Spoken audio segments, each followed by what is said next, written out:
Hi everyone, this month I have been doing videos on loving your babies, whether they are itty bitty babies or four-legged babies. And this video I'm going to talk about teens specifically and just different areas of their life that they can watch out for harmful ingredients and different tips to help support them as they continue to develop in those oh so fun teenage hormone filled years.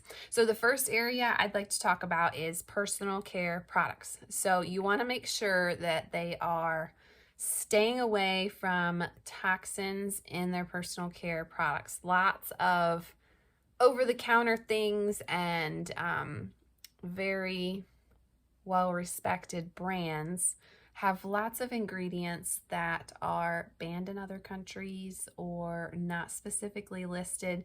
You want to make sure that they are getting fragrance-free things wherever possible. Fragrance is the one word that you need to avoid. If you have to pick one thing, if it's too overwhelming to look at all the toxins, cut out fragrance. Fragrance is a loophole for companies. They can put whatever they want as far as chemicals, whatever cocktail they mix up in their lab to make that scent and call it fragrance. So you have no idea what is in there if you see that word fragrance. Sometimes they change the word to like perfume or parfum or something of that nature. If it's scented, stay away from it because you don't know where those scents are coming from. And chances are, if you're buying something that's lavender, the scent is not coming from a lavender plant. It's coming from chemicals that smell like lavender. And chemicals are really, really bad for your hormones. And if there's at any point in your life where you don't need to stress your hormones out, it's your teen years where your hormones are all over the place, right? I mean, I feel like we never want to stress our hormones out, but teenage years are definitely can be trying. So fragrance free, you want to make sure you're staying away from fragrance. You want to look at their acne treatment. What are they using when they have zits? Why are they getting zits? A lot of people just chalk it up to teenage years and hormones, but there could be an underlying issue. There could be a root cause as to why their skin is breaking out so much.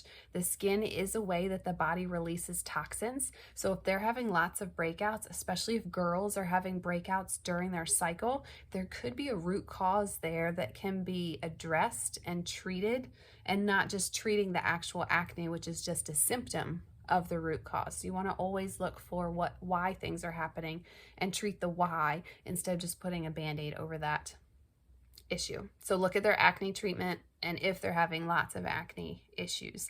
If they are wearing makeup, make sure that their makeup is clean and that it's using ingredients that are good for their body. Your skin absorbs what you put on it. So if they are using toxic ingredients in their makeup products, it's sitting on their skin for hours, and your skin has lots of opportunity to absorb that toxic ingredient and get it into the blood system, the bloodstream.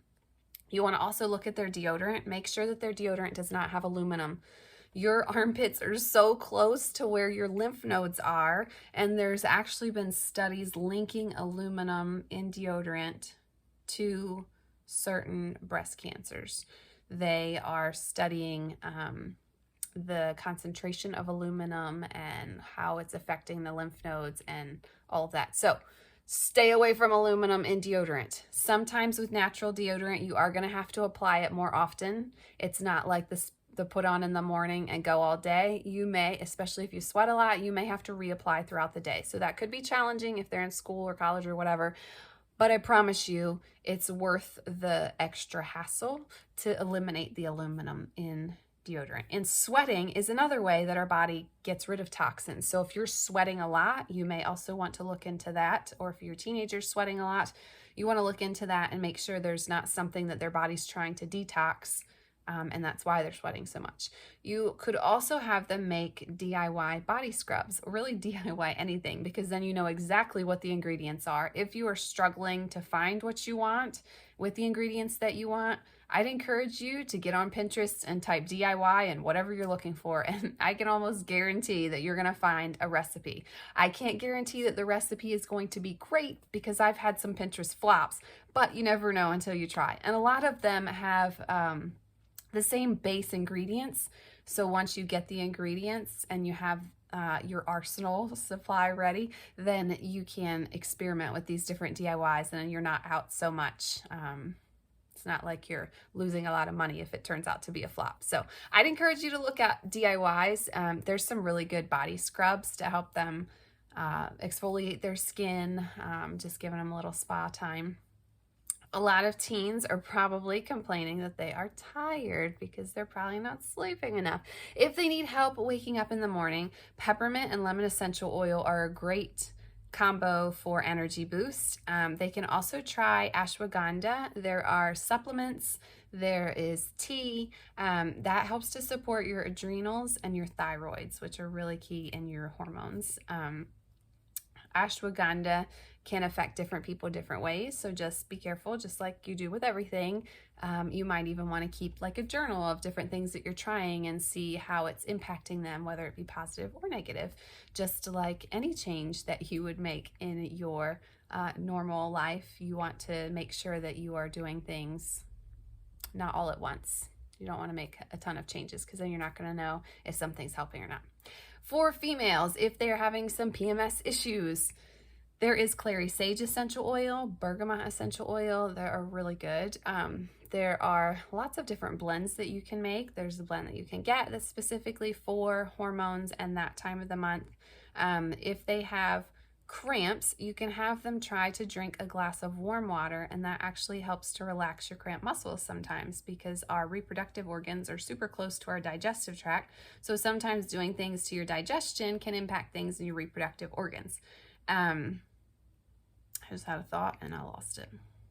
Oh, heat. You can also get those heating pads. There's different patches that you can get to help with cramps. I have found peppermint oil also helps, and you just apply it right over your stomach. Sometimes I'll put the peppermint oil on and then put a hot pad on, and that really helps.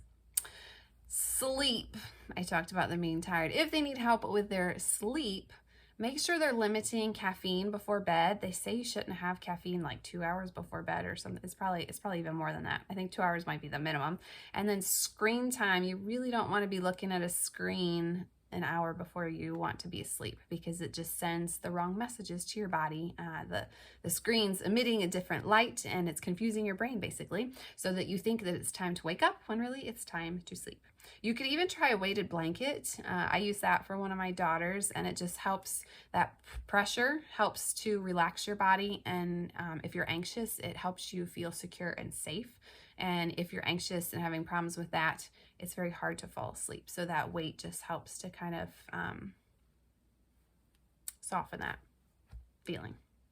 It's also important to establish a bedtime routine, something that they're going to do every night. Maybe they want to read a few minutes before they go to bed. Maybe they take a bath. Maybe they do some sort of skincare routine. Maybe they use lotion to moisturize their skin. Whatever it is, if you do it every night, then your body will figure out and your brain will figure out, oh, we're doing this because it's about time to go to bed. And then your body's going to start winding down automatically and doing what you need it to do so that you can relax and go to sleep whenever it is that your time is. They also say that you're supposed to go to bed around the same time and wake up around the same time, which can be very challenging for teens, especially if they have things that they have to wake up early for. On the days that they don't have to wake up, it's so hard to wake up, even as adults, right? You want to sleep in whenever you can. But experts say that's not good for your sleep schedule. Your body likes predictability, and it likes routines and structure. So if you're going to bed at the same time and waking up about the same time, that's the best way to get the best sleep. If teens are having problems with headaches, there's lots of different things that they can do. I love to try peppermint oil first for headaches. If that doesn't do it, I will usually call and make an appointment for a chiropractor, because sometimes when your bones are out of alignment, it can put some stress and pressure on different muscles and areas of your body. And it just kind of, when you're out of alignment, it just kind of has an effect over everybody. So if you're having a lot of problems with headaches, I would definitely recommend checking out a chiropractor and making sure that all your bones are in the correct alignment. And they might actually be able to give you even more things that you can try, because a lot of times chiropractors are very much into natural ways of supporting your body. There's also a pressure point in your hand. You can squeeze between your thumb and your finger, your thumb and your pointer finger, and that is supposed to relieve a headache. I don't think I've ever tried that for a headache, but I read that that's a pressure point. for headaches. As far as emotions, teens, right, have lots of emotions. Hormones are going all over the place. My number one emotional support BFF is lavender essential oil, just because it helps to calm, and it goes through so many different areas of the body to help support the areas of the body that need supporting. You can try tree oils like pine essential oil. You could try CBD products if you're comfortable with that. Just make sure that there is no THC. They don't want the part that's going to make them woo. It's just the calming part of the CBD. They can try deep breathing. So lots of experts say that as adults, we don't breathe correctly. You're actually supposed to push your belly out when your lungs fill with air. And we do a very shallow type breathing that's called like chest breathing way up here. But really, if you extend your diaphragm the way it's supposed to, your stomach, like you'll feel your hands move out when you're taking a deep breath. And we don't do that often enough. So our body is not getting the oxygen that it needs, which affects lots of areas, including emotions.